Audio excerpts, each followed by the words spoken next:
ng pagdiriwang, tunay na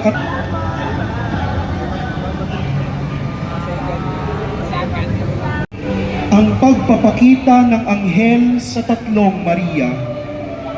Kasisikat pa lamang ng araw, ay pumunta Maria na ina ni Santiago at Salome. O sa krus, wala na siya rito, nabuhay siyang muli.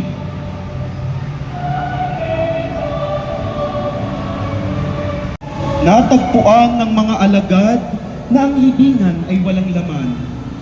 Simon Pedro at sa alagad na minamahal ni Jesus, sinabi niyang kinuha sa libingan ang Panginoon at hindi niya alam kung saan subalit hindi niya alam na iyon ay si Jesucristo.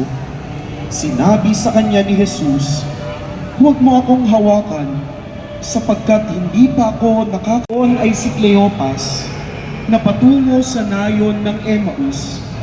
Kapag kuwan ay may lumapit sa kanila, hindi nila nakilala na iyon ang Panginoong niya sa kanila. Bakit kayo nagkakaroon ng mga pag-aalinlangan sa inyong mga puso? Kandila po. Araw na iyon, habang nakasara ang mga pinto, dumating si Jesus at tumayo sa gitna at sa kanila ay sinabi, "Kapayapaan ang sumainyo." Sa loob sila noon.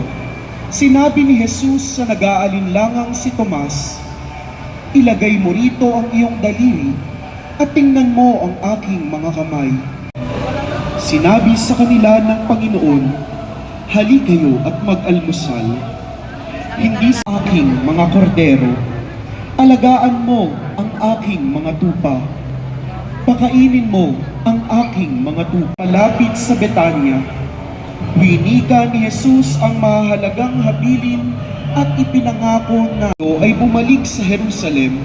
Nagsiakyat sila sa itaas ng kinatitirikan nilang silid, pakitang parang mga dilang apoy na nahahati at lumapag sa bawat isa sa kanila, ina ng langit at lupa.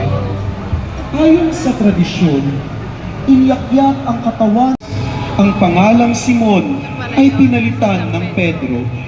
Andres Apostol, ang alagad na kauna-unahang tinawag ng Panginoon, kapatid ni San Pedro Apostol Santiago, naging saksi ng muling pagkabuhay sa anak ni Jairo, pagbabagong anyo ni Jesus sa Tabor. Apostol, siya ang alagad na tinaguriang pinakamamahal at Jesus na ipakita ang makapangyarihang Diyos Ama, ay sinagot siya ng, "Ang sino mang makakita sa akin ay para maging alagad din ng Panginoon."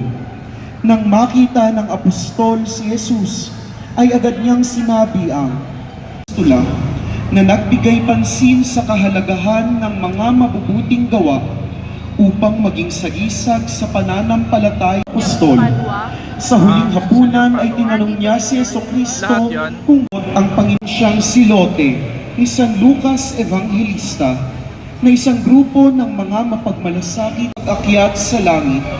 Siya ay naging kahalili ni Judas Iscariote noong mabunot ang kanyang tanda na tagapaningil ng buwis. Sinasabing nakarating siya sa Ethiopia para ang bahagi ang pangangaral at pasyon ni Jesucristo. Anak siya rin ang may akda ng aklat ng mga gawa na nagsaad ng kasaysayan ng simbahan. Magugunitan siya ang pinakabatang disilitente. Higit siyang kilala bilang banal na magnanakaw at kasamang ipinako sa tabi ng Panginoon upang malaman kung tunay ngang pumanaw na ang Panginoon. Mula mahigit at pasimpleng niyang tinutulan ang paglilitis kay Jesucristo. Noong pumanaw na ang ni Jesucristo, siya ang humiling kay Poncio Pilato, bautista si Jesucristo hanggang sa iniakyat siya sa kalangitan. Isa sa mga kababaihang disipulo na binanggit ni San Lucas Evangelista, hindi na binigkas ni Jesus ang uminom ng tubig na mula sa balong ito ang mga mabubuting kaibigan ni Jesus.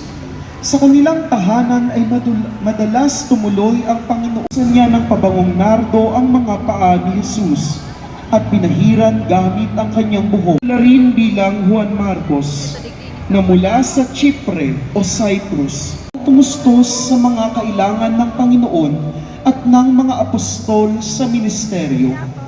Kabilang sa mga sakirang upang ipahid sa mukha ni Jesus bilang ina ng mga abang apostol. Isa din siyang masugid na tagasunod ng kamag-anak ng mahal na Birheng Maria. Sinabi ni San Juan Apostol na isa siya sa mga libingang walang lamang bangkay ng Panginoon. Ayon sa tradisyon, hindi siya ang makasalanang babae na tinangkang batuhin ng mga bato dahil sa kasalanan.